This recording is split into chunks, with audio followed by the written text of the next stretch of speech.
မိတ်ဆွေတို့မနက်ခင်းနေ့စဉ်နိုးထလာတဲ့အခါတာဝန်ကြီးဖိအားတွေနဲ့ပြည့်ညက်နေတဲ့လောကကြီးတွေကိုအလိုလျောက်ရောက်ရှိသွားကြပါတယ်။အလုပ်ဝင်ဆိုတာလူသားအများစုအတွက်တနေ့တာရဲ့အချိန်အများဆုံးပေးဆက်ရတဲ့နေရာတစ်ခုဖြစ်ပါတယ်။ဒါပေမဲ့အဲ့ဒီနေရာကမိတ်ဆွေတို့အတွက်အသက်ဝင်လှုပ်ရှားနေတဲ့ပျော်ရွှင်စရာနေရာတစ်ခုဖြစ်နေသလား။ဒါမှမဟုတ်မဖြစ်မနေရုန်းကန်နေရပြီးစိတ်ဖိစီးမှုတွေနဲ့ပြည့်ညက်နေတဲ့အကျဉ်းထောင်တစ်ခုလိုဖြစ်နေတာလားဆိုတာကိုတော့မိတ်ဆွေတို့ကိုယ်တိုင်ပဲဆုံးဖြတ်ရမှာဖြစ်ပါတယ်။ခေတ်သစ်လူသားတွေရဲ့ဘဝကအပြေးလွှားလုပ်ငန်းစဉ်တွေနဲ့ပြည့်ညက်နေပါတယ်။မနေ့လင်းနာနဲ့အလုပ်သွားဖို့ပြင်ဆင်ရတယ်။လမ်းမဆက်သွယ်ရေးအခက်အခဲတွေကိုကြော်ဖြတ်ရတယ်။ရုံရောက်တာနဲ့အဆုံးမရှိတဲ့အလုပ်တာဝန်တွေအထက်လူကြီးရဲ့ဖိအားတွေလုပ်ဖို့ကင်ဘက်တွေကြားကပြိုင်ဆိုင်မှုတွေကိုရင်ဆိုင်ရပါတယ်။ဒါကြောင့်ညာဘက်အိမ်ပြန်ရောက်တဲ့အခါခန္ဓာကိုယ်သာမကစိတ်ပိုင်းဆိုင်ရာပါနွမ်းနေချိနဲ့နေတတ်ပါတယ်။ဒီလိုတန်တရားလေနေတဲ့နေ့စဉ်ဘဝကြီးထဲမှာပျော်ရွှင်မှုဆိုတာတကယ်ပဲရှိနိုင်ပါဦးမလားလို့စဉ်းစားစရာဖြစ်နေပါတယ်။ဒီမျိုးခွန်းအတွက်အဖြေကိုလွန်ခဲ့တဲ့နှစ်ပေါင်းများစွာကတည်းကလူသားတွေရဲ့စိတ်နေသဘောထားကိုအနက်ရှိုင်းဆုံးလေ့လာခဲ့တဲ့ပညာရှင်တဦးကရှာဖွေတွေ့ရှိခဲ့ပါတယ်။သူကတော့ကမ္ဘာကျော်စာရေးဆရာကြီးဒေးလ်ကာနယ်ဂျီပဲဖြစ်ပါတယ်။သူဟာအောင်မြင်နေတဲ့သူတွေပျော်ရွှင်နေတဲ့သူတွေရဲ့လျှို့ဝှက်ချက်တွေကိုနှစ်ပေါင်းများစွာအချိန်ယူလေ့လာခဲ့ပါတယ်။အဲ့ဒီလေ့လာချက်တွေထဲကမှဘဝနဲ့လုပ်ငန်းခွင်ကိုဟန်ချက်ညီညီပေါင်းစပ်ပြီးအပြည့်အဝဆုံးခန်းစားရှင်သန်နိုင်မဲ့နည်းလမ်းတွေကိုထုတ်ယူပြသခဲ့ပါတယ်။ပထမဆုံးအနေနဲ့မိတ်ဆွေတို့ရဲ့အင်အားတွေကိုအမြန်ဆုံးစုပ်ယူသွားတတ်တဲ့အရာတစ်ခုအကြောင်းကိုပြောပြချင်ပါတယ်။အဲ့ဒါကတော့မိတ်ဆွေတို့ထင်သလိုအလိုများလုံးချင်းမဟုတ်ပဲစိတ်ပူပန်ခြင်းသာဖြစ်ပါတယ်။လူတော်များများကအလုပ်ကြောင့်ပင်ပန်းကြတာထက်အလုံးနဲ့ပတ်သက်ပြီးကြိုတင်ပူပန်မှုတွေကြောင့်ပိုပြီးပင်ပန်းနေကြတာပါ။မနေ့ပြန်ဘာဖြစ်လာမလဲ။ငါရဲ့ project ကြီးအဆင်မပြေဖြစ်သွားရင်ဘယ်လိုလုပ်မလဲ။အထက်လူကြီးကဆိုရင်ဘယ်လိုလုပ်မလဲစားတဲ့တောကတွေကမိတ်ဆွေရဲ့စိတ်ကိုတဖြည်းဖြည်းကိုက်စားနေတတ်ပါတယ်။ဒီလိုစိတ်ပူပန်မှုတွေကိုဖြေရှင်းဖို့အတွက်ဒေးလ်ကာနယ်ဂျီကအလွန်ထိရောက်တဲ့အယူဆတစ်ခုကိုတင်ပြခဲ့ပါတယ်။အဲဒါကတော့ဒီနေ့အတွက်တည်တံ့အခန်းငယ်လေးများဖြင့်ရှင်သန်ခြင်းဆိုတဲ့အယူအဆပါ။ပင်လယ်ကူးတင်မောကြီးတွေကိုမြင်အောင်ကြည့်ပါ။အဲ့ဒီတင်မောကြီးတွေရဲ့ဝမ်းပိုက်ထဲမှာရေလုံခန်းငယ်လေးတွေအများကြီးပါရှိပါတယ်။တကယ်လို့တင်မောတနေရာကပေါက်ပြဲပြီးရေဝင်လာခဲ့ရင်တောင်ကပတိန်ကခလုတ်တစ်ချက်နှိပ်လိုက်တာနဲ့အဲ့ဒီရေလုံခန်းလေးတွေရဲ့တကားတွေပိတ်သွားပြီးတင်မောတစ်စီးလုံးရေမဝင်အောင်ကာကွယ်ပေးနိုင်ပါတယ်။မိတ်ဆွေတို့ရဲ့ဘဝကိုလည်းအဲ့ဒီတင်မောကြီးတွေလိုပဲတည်ဆောက်ရပါမယ်။မနေ့ကဆိုတဲ့အတိတ်ကာလဟာပြီးဆုံးသွားခဲ့ပါပြီ။တည်ဆုံးသွားတဲ့အတိတ်ကိုဘလို့မှပြန်ပြင်လို့မရနိုင်တော့ပါဘူး။အဲ့ဒီအတိတ်အတွက်စိတ်ပူပန်နေခြင်းကရေထဲမှာစာရေးနေတာနဲ့အတူတူပဲဘာမှအကျိုးမရှိပါဘူး။ထို့တူပဲမနေ့ပြန်ဆိုတဲ့အနာဂတ်ဟာလည်းမရောက်လာသေးပါဘူး။မရောက်သေးတဲ့အနာဂတ်အတွက်ကြိုတင်ပူပန်နေခြင်းကကိုယ့်ကိုယ်အစိတ်ခတ်နေတာဖြစ်ပါတယ်။ဒါကြောင့်အတိတ်နဲ့အနာဂတ်ဆိုတဲ့တကားချက်ကြီးတွေကိုတင်းတင်းကြပ်ကြပ်ပိတ်ချလိုက်ပါ။ဒီနေ့ဆိုတဲ့24နာရီအတွင်းမှာသာအကောင်းဆုံးရှင်သန်ပါ။ဒီနေ့လုပ်ရမယ့်အလုပ်ကိုအာရုံအပြည့်စိုက်ပြီးအကောင်းဆုံးဖြစ်အောင်လှုပ်ဆောင်ခြင်းကအနာဂတ်အတွက်အကောင်းဆုံးပြင်ဆင်မှုပဲဖြစ်ပါတယ်။ဒါပေမဲ့တချို့ပြဿနာတွေကမိတ်ဆွေတို့ကိုအလွန်မပေးပဲခြောက်လန့်နေတတ်ပါတယ်။ပြဿနာတစ်ခုကြုံလာပြီဆိုရင်စိတ်ကကြောက်ကြက်ဖြစ်ပြီးဘာလို့ရမှန်းမသိအောင်ထိတ်လန့်သွားတတ်ကြပါတယ်။ဒီလိုအခြေအနေမျိုးကိုရင်ဆိုင်မှုအတွက်ကမ္ဘာကျော်အင်ဂျင်နီယာကြီး Willis H. Carrier ရဲ့မော်ဆန်တဲ့ formula တစ်ခုရှိပါတယ်။အဲဒီ formula မှာအဆင့်3ဆင့်ပါဝင်ပါတယ်။ပထမအဆင့်အဆိုးဆုံးအခြေအနေတွေကိုတွေးကြည့်ပါ။တင်ရင်ဆိုင်နေရတဲ့ပြဿနာကြောင့်ဖြစ်လာနိုင်တဲ့အဆိုးဝါးဆုံးအကျိုးဆက်ကဘာလဲဆိုတာကိုရဲရဲဝံ့ဝံ့မေးခွန်းထုတ်ပါ။အလုပ်ပြုတ်သွားနိုင်သလား။ငွေကြေးတွေဆုံးရှုံးသွားနိုင်သလား။ဒါမှမဟုတ်နာမည်ပြတ်သွားနိုင်သလား။ဒုတိယအဆင့်အဲ့ဒီအဆိုးဆုံးအခြေအနေကိုလက်ခံနိုင်မှုစိတ်ပိုင်းဆိုင်ရာပြင်ဆင်ပါ။အဆိုးဆုံးကတော့ဒါပဲဖြစ်လာမှာပဲ။ဖြစ်လာရင်လည်းရင်ဆိုင်ရုံပေါ်လို့ကိုယ့်ကိုယ်တန်တိတ်ထန်ချလိုက်ပါ။အဆိုးဆုံးကိုလက်ခံလိုက်နိုင်တဲ့စက္ကန့်မှာနေမိတ်ဆွေရဲ့စိတ်ထဲမှာလေးလံနေတဲ့ဝန်ထုပ်ဝန်ပိုးကြီးကြားဆင်းသွားပြီးစိတ်သက်သာရာရသွားတာကိုအံ့ဩဖွယ်တွေးရှိရပါလိမ့်မယ်။တတိယအဆင့်လက်ခံလိုက်တဲ့အဆိုးဆုံးအခြေအနေကနေပြန်လည်ကောင်းမွန်လာအောင်အခြေအနေသက်သာသွားအောင်တည်တည်ငြိမ်ငြိမ်နဲ့စတင်ကြိုးစားပါစိတ်ဖိစီးမှုတွေကင်းစင်သွားတဲ့ဦးနှောက်ကပြဿနာကိုဖြေရှင်းဖို့အကောင်းဆုံးအကြံဉာဏ်တွေကိုထုတ်ပေးနိုင်ရန်ရှိလာပါလိမ့်မယ်။လုပ်ငန်းခွင်မှာကြုံတွေ့ရတဲ့နောက်ထပ်ပြဿနာတစ်ခုကတော့အလုပ်တွေကိုပြီးမြောက်အောင်မလုပ်နိုင်ပဲအချိန်တွေကုန်ဆုံးသွားခြင်းပါပဲ။မိတ်ဆွေရဲ့စပွဲခုံပေါ်မှာ စာရွက်စာတမ်းတွေပြန်ကျဲနေသလားဖြည့်ချင်းစရာကိစ္စတွေဖတ်ရမယ့်အီးမေးလ်တွေတောင်းပုံရပုံဖြစ်နေသလားဒါဆိုရင်တော့မိတ်ဆွေရဲ့စွမ်းအင်တွေဟာအဲ့ဒီဖြိုပရဲရှုပ်ပွားနေမှုတွေကြားမှာတင်လွင့်စင်ကုန်ခန်းသွားပါလိမ့်မယ်အလုပ်တွေကိုစနစ်တကျနဲ့ပြီးမြောက်အောင်လုပ်ဆောင်ဖို့အရေးကြီးဆုံးစီးမြင်တစ်ခုရှိပါတယ်အဲ့ဒါကတော့အရေးကြီးဆုံးအလုပ်ကိုအရင်လုပ်ပါဆိုတာပါပဲညဘက်အိပ်ရမဝင်ခင်ဒါမှမဟုတ်မနေ့အလုပ်မသွားခင်မှာဒီနေ့အတွက်မဖြစ်မနေလုပ်ရမယ့်အရေးကြီးဆုံးအလုပ်၅ခုကိုစာရွက်ပေါ်မှာချရေးရမှာဖြစ်ပါတယ်ပြီးရင်နံပါတ်စဉ်တက်လိုက်ပါအလုပ်စတာနဲ့နံပါတ်1အလုပ်ကိုပြီးစီးအောင်အရင်ဆုံးအာရုံစိုက်လုပ်ဆောင်ပါနံပါတ်1မပြီးမရှင်နံပါတ်2ကိုလုံးဝမစင်စားပါနဲ့ဒီစနစ်ကိုသာနေ့စဉ်ကျင့်သုံးသွားမယ်ဆိုရင်မိတ်ဆွေရဲ့အလုပ်တွေဟာအံ့ဩစရာကောင်းလောက်အောင်တွင်ကျင်လာတာကိုမြင်တွေ့ရပါလိမ့်မယ်လူသားရဲ့စိတ်ဆိုတာအလွန်ဆန်းကျယ်ပါတယ်စိတ်ကူးယဉ်မှုတွေပူပန်မှုတွေကတစ်ခါတလေမှာလက်တွေ့ကဘာထက်ပိုပြီးကြီးမားနေတတ်ပါတယ်အလုပ်ခွင်မှာဖြစ်ပေါ်လာတဲ့ပြဿနာတိုင်းကိုမိတ်ဆွေတို့မထိန်ချုံနိုင်ပါဘူးဒါပေမဲ့အဲ့ဒီပြဿနာတွေအပေါ်တုံ့ပြန်မဲ့မိတ်ဆွေတို့ရဲ့စိတ်ရည်သဘောထားကိုတော့မိတ်ဆွေတို့ကိုယ်တိုင်ရာနှုန်းပြည့်ထိန်ချုံနိုင်စွမ်းရှိပါတယ်လုပ်ငန်းဝင်ဆိုတာငွေရှာဖို့တက်တက်အတွက်ရုန်းကန်နေရတဲ့နေရာမဟုတ်ပဲကိုယ့်ရဲ့စွမ်းရည်တွေကိုထုတ်ဖော်ပြသရာလူအဖွဲ့အစည်းကိုအကျိုးပြုရာကိုတန်ဖိုးမြင့်တင်ရာနေရာတစ်ခုအဖြစ်ရှုမြင်လာတတ်တဲ့အခါတနင်္လာနေ့မနက်ခင်းတိုင်းကမိတ်ဆွေတို့အတွက်စိတ်ပြက်စရာမဟုတ်တော့ပဲစိန်ခေါ်မှုအသစ်တွေနဲ့ရင်ကုန်စရာကောင်းတဲ့အစာပြိုးမှုတစ်ခုဖြစ်လာပါလိမ့်မယ်မိတ်ဆွေတို့စဉ်းစားကြည့်ပါလုပ်ငန်းဝင်ဆိုတာစက်ရုံကြီးတစ်ခုဆိုရင်အဲ့ဒီစက်ရုံကြီးကိုချောချောမွေ့မွေ့လည်ပတ်နိုင်ဖို့အတွက်အရေးကြီးဆုံးကဘာဖြစ်နိုင်မလဲနည်းပညာတွေလားဒါမှမဟုတ်ငွေကြေးအရင်းအနှီးတွေလားတကယ်တော့အဲ့ဒါတွေတခုမှမဟုတ်ပါဘူးလူသားချင်းချင်းဆက်ဆံရေးကသာအဓိကဖြစ်ပါတယ်မိတ်ဆွေတို့ဟာခံစားချက်ကင်းမဲ့နေတဲ့ဆက်ရုပ်တွေနဲ့အလုပ်လုပ်နေကြတာမဟုတ်ပါဘူးမာနတရားတွေကြောက်ရွံ့မှုတွေအစွဲလန်းတွေနဲ့ဖွဲ့စည်းတည်ဆောက်ထားတဲ့ခံစားချက်ပြင်းထန်တဲ့လူသားတွေနဲ့အလုပ်လုပ်နေကြတာဖြစ်ပါတယ်မိတ်ဆွေတို့ကမိတ်ဆွေတို့ရဲ့လုပ်ဖော်ကိုင်ဘက်တွေအထက်လူကြီးတွေလက်အောက်ငယ်သားတွေနဲ့နေ့စဉ်ထိတွေ့ဆက်ဆံနေရပါတယ်အဲ့ဒီဆက်ဆံရေးတွေကမိတ်ဆွေရဲ့အလုပ်ခွင်ပျော်ရွှင်မှုကိုအဆုံးဖြတ်ပေးတဲ့အဓိကတော့ချက်ပါပဲဒေးလ်ကာနယ်ဂျီကလူမှုဆက်ဆံရေးနဲ့ပတ်သက်ပြီးရွှေလိုတန်ဖိုးရှိတဲ့စီးမြင့်တွေကိုဖော်ထုတ်ပြသခဲ့ပါတယ်ပထမဆုံးနဲ့အရေးကြီးဆုံးစီးမြင့်တစ်ခုကတော့ဝေဖန်ပြစ်တင်ခြင်းနဲ့ညှဉ်းညူခြင်းကိုရှောင်ကျဉ်ပါဆိုတာပါပဲမိတ်ဆွေကလူတယောက်ကိုပြင်းပြင်းထန်ထန်ဝေဖန်လိုက်တဲ့အခါအဲ့ဒီသူကသူ့အမားကိုချက်ချင်းလက်ခံပြီးပြင်ဆင်သွားမယ်လို့မိတ်ဆွေထင်ပါသလားအဲ့ဒီလိုထင်နေရင်တော့မိတ်ဆွေလုံးဝမှားနေတာသိကြပါတယ်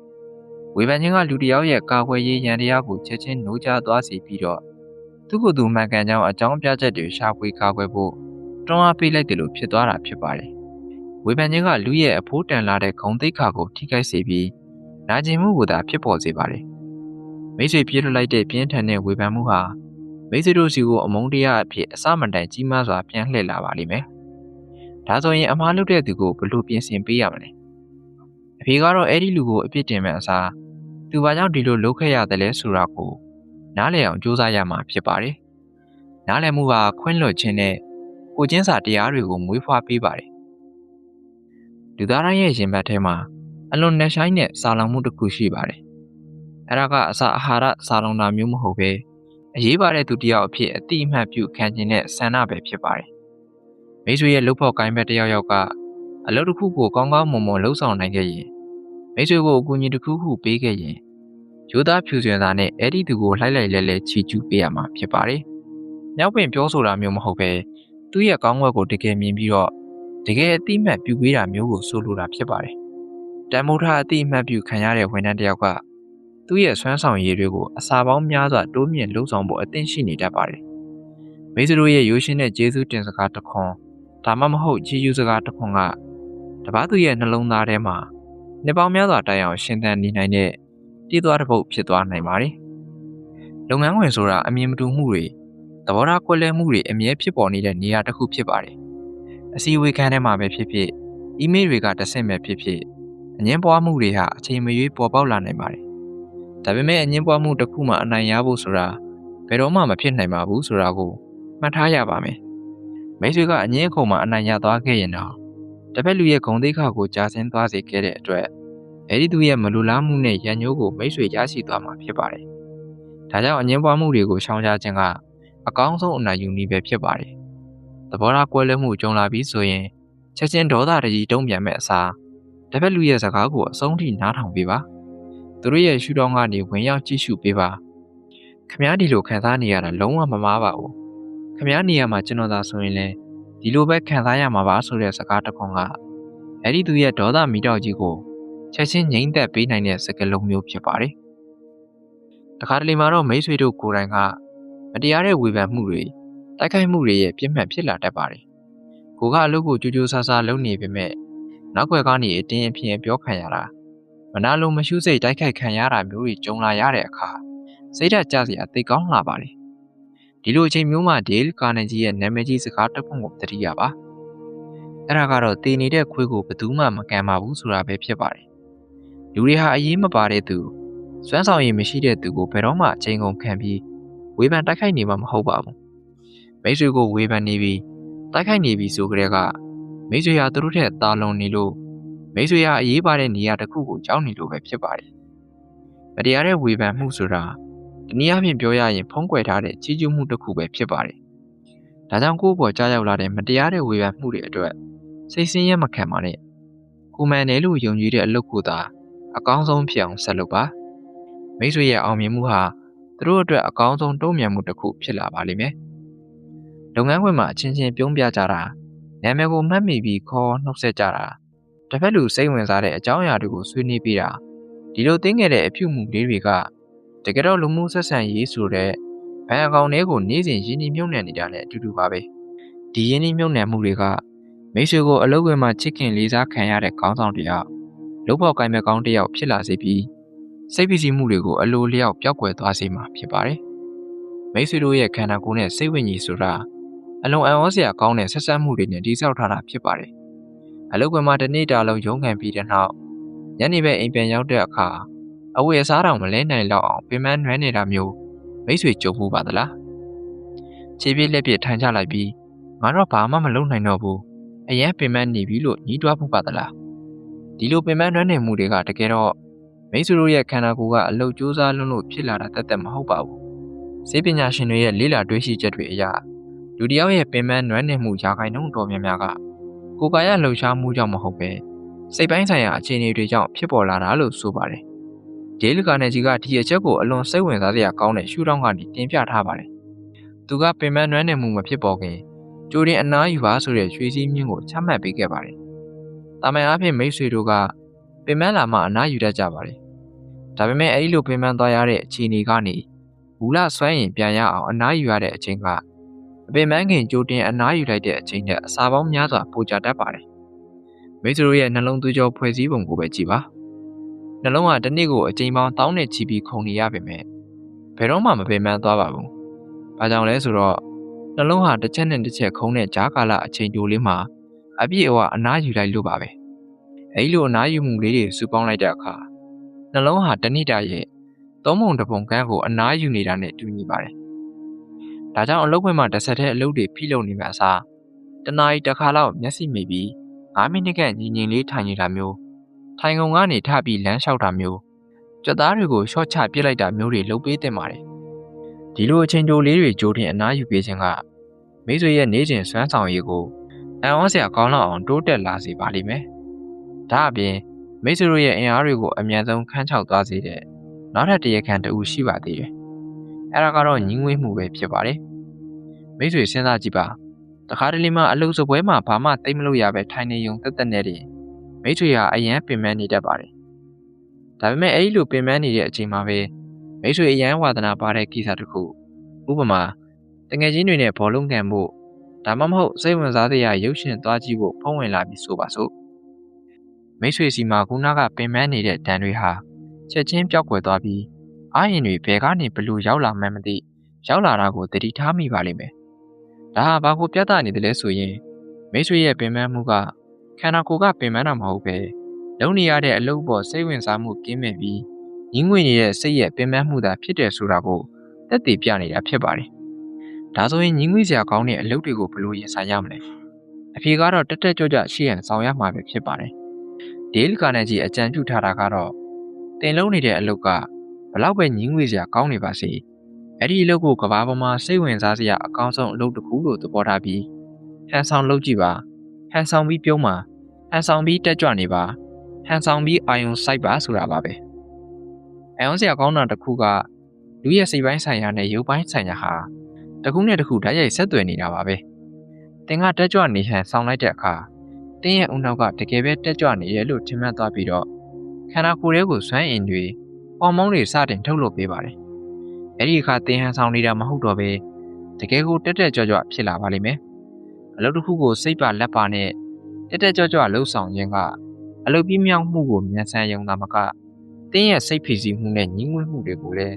အမြင့်ပြတ်ခြေမုံပေးနိုင်ပါတယ်လုပ်ငန်းခွင်မှာစိတ်ချမ်းချမ်းသာသာနဲ့ရှင်းသန်နိုင်ဖို့နောက်ထပ်အရေးကြီးတဲ့အချက်ကတော့မိမိကိုယ်ကိုသူတစ်ပါးနဲ့နှိုင်းယှဉ်ခြင်းကိုရပ်တန့်မှုပါပဲသူကတော့ငါထက်လစာပိုရတယ်သူကတော့ယာဒူးပိုမြန်တယ်သူ့ရဲ့အလုပ်ကပိုပြီးသက်သာတယ်စားတဲ့အတွေးတွေဟာမိတ်ဆွေတို့ရဲ့ပျော်ရွှင်မှုကိုခိုးယူသွားကြတဲ့သူတွေဖြစ်ပါတယ်လူတစ်ယောက်နဲ့တစ်ယောက်ရဲ့ဘဝဖြတ်သန်းမှုစွမ်းရည်စူးစမ်းအားထုတ်မှုအခွင့်အရေးတွေဟာဘယ်တော့မှတူညီနိုင်မှာမဟုတ်ပါဘူးသူတစ်ပါးရဲ့အောင်မြင်မှုကိုကြည့်ပြီးမနာလိုဖြစ်နေမှအစား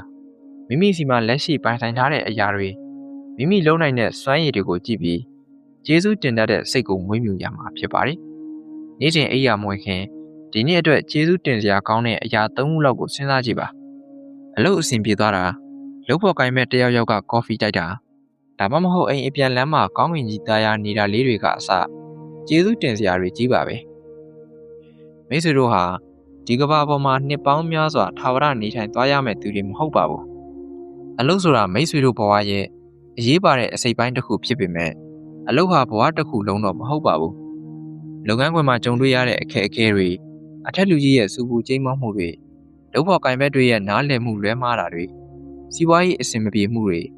ဒီအရာတွေအလုံးဟာလောကဓာတ်ရဲ့သဘောတရားတွေဖြစ်ပြီးအချိန်တန်ရင်ဖြတ်တန်းသွားရမယ့်အရာတွေကြီးပါပဲ